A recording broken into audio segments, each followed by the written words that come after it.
we've been working very hard over the next decade, at least, at scale. Before that also, but more at scale. And some of the programs that we've been working on are related to cotton, cotton field and pickup.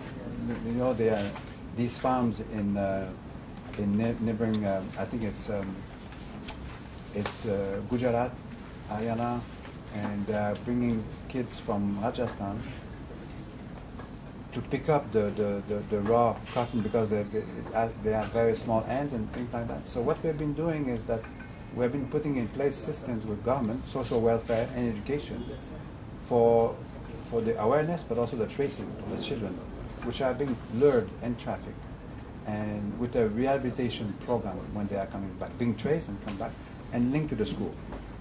So the idea is, because the issue of child labor is complex, because the family are extremely poor, and often they are the one who's sending their children to the other state to pick up, to become they labor, and they live in very, very appalling conditions. They sleep in the field for months. They are barely fed. There's no help support.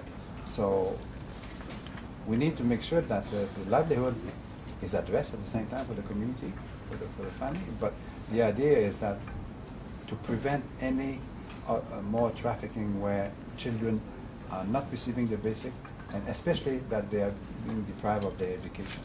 So over the last decade in these northern states, we have been very much involved, and as far as I know, in the states where we've been involved for a number of years, the numbers have reduced tremendously, and there is now what I would call I shouldn't maybe use that word, a watchdog. There is now community-based. There are several ways to do this, but to approach them. One is to make sure that the parents, the family, they are more aware of the entitlement and rights for all the schemes that exist. Many of the poorest people, the tribal area, the several castes and so forth, they are entitled to some resources from government which they're not aware of. They're not using it.